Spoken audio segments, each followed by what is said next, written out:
Canada is investing over $95 million to provide Ukraine with more than 800 Skyranger R-70 drones. These are made right here in Canada. Canada is not going to stop. We're still working very closely with Ukrainians and all of our international partners to provide them with what we need. The CBC's Rafi Boudjikanian is covering this announcement. What can you tell us about these drones, Rafi?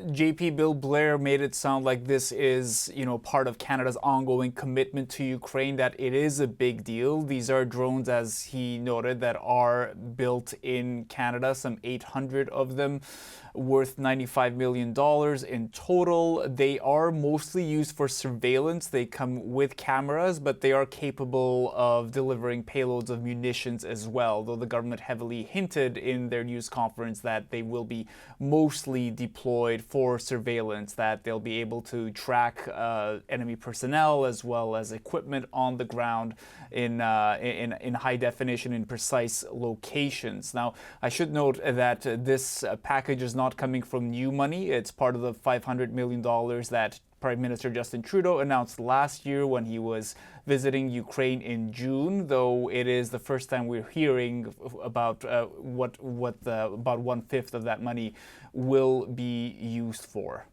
Blair also took questions after this announcement about Canada's own military and about Navalny's death. What else did he have to say about that? Yeah, a lot of the questions did focus on what is exactly the nature of Canada's commitment to Ukraine at this point. The idea that, the fact that Avdiivka fell to Russia was brought up to him during this news conference, and the fact that Ukraine has been asking for ammunition to be able to keep fighting against Russia, even as Avdiivka was falling. Zelensky was in Munich at that security conference, and he was telling allies that they can't push back without further help. Blair hinted that more help is coming, that he is in discussions, and he's hoping to make another announcement. But he also pointed out that what Canada has sent to Ukraine so far, that's come at the cost of depleting the government's own resources in the Canadian military. So there's a bit of a balance for Ottawa to follow here. Okay, thanks so much. The CBC's Rafi Boudjikanian. Thank you, sir. For more on today's announcement, Ihor Michaelchichin is the CEO and Executive Director of the Ukrainian-Canadian Congress, and he joins me here in studio now. Welcome, sir. Thanks for coming on. So you heard there today the Feds announced money for about 800 drones to send over to Ukraine. They're pitching it as a way to help Ukraine detect and identify targets. What do you make of this commitment? We welcome the commitment. We know that Ukraine is making big headway with drone warfare in a way that no other army in the world knows how to use. These are great, well-respected Canadian technology that we've seen deployed. So I think Minister Blair, though, said that this is just the beginning of what Canada should be doing more of. He spoke over the weekend and then today about the need for Canada and its allies to really step up, as we saw in your lead-in, that Ukraine is facing the consequences of not being able to respond to Russian artillery. Soldiers who can't fire back have to withdraw or risk being killed. Yeah, you mentioned there may be more to come. As you well know, Canada promised an air defense system, I think it was last year, $406 million. That seems to be kind of tied up with some of the antics that are going on in the United States right now as they're kind of holding up aid. It seems like the air defense system is not really forthcoming as a result. What have you heard about that? Do you have any intel on whether the federal government's able to deliver on that air defense system? In the press conference today, I saw Minister Blair asked about that, and he said, as I believe accurate, that both Canada and the United States are in orders for these systems, both domestic and for international use. So I take him at his word when he says that every diplomatic effort is being made with the manufacturers to expedite and to deliver the system to Ukraine because they know how urgently it's needed. And why is it needed? You mentioned that we've just seen one city fall. Why do they need this sort of thing now so desperately? For the last 2 years, Ukraine has been pleading for air defense because, as we've seen, the Russian tactic is missiles, Iranian drones, cruise missiles. They're firing through bomber jets onto Ukrainian cities. We've seen thousands of people killed. The damages in the hundreds of millions, if not billions of dollars of infrastructure that's ruined. So Russia's primary tactic on Ukraine is through these aerial bombardments. We've seen with U.S. Patriot missiles, with other systems, deployed to Ukraine, their ability to shoot these down and reduce the death toll, reduce the risk to energy infrastructure. Last winter we saw devastating energy shortages, and that's not happening this winter. They're better prepared. Let's talk about how Canada compares to maybe some other countries in terms of what's been offered to Ukraine. Countries that are a lot smaller than Canada, Denmark, Norway, the Netherlands, have contributed comparatively more than we have to this point. Denmark, for example, there are only about 6 million people there. They've contributed something like $12 billion in military aid.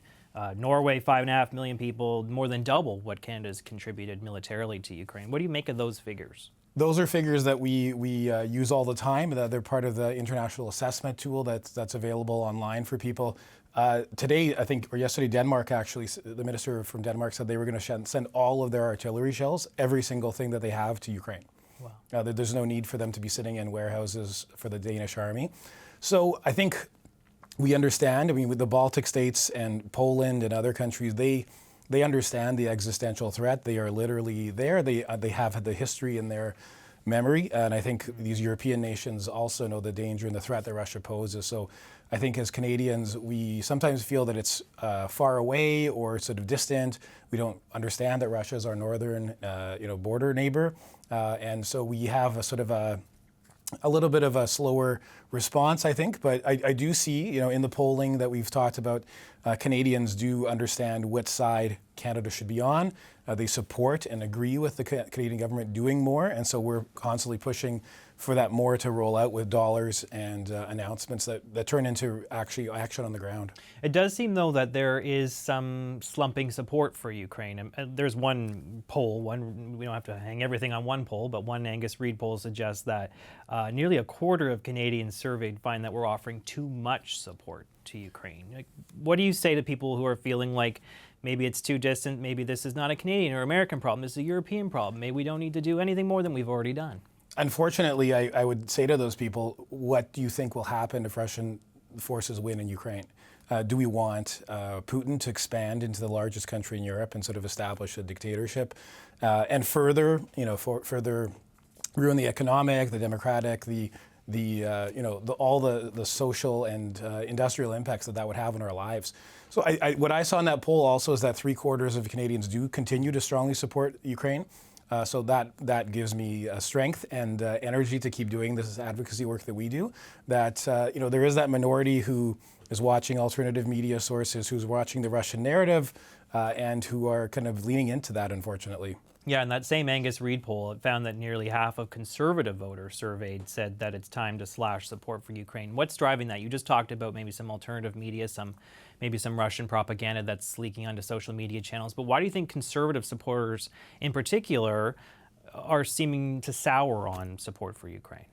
Yeah, I don't know the answer to that. I would say that we've been pushing for the last couple of months to have all parties, all party leaders, all MPs, to stand strongly on the issue of Ukraine. You saw that with the free trade agreement discussions that have been taking place. We think that it makes sense for Canadians of all parties. There's always been a consensus on the need for standing up to Russia and support for Ukraine.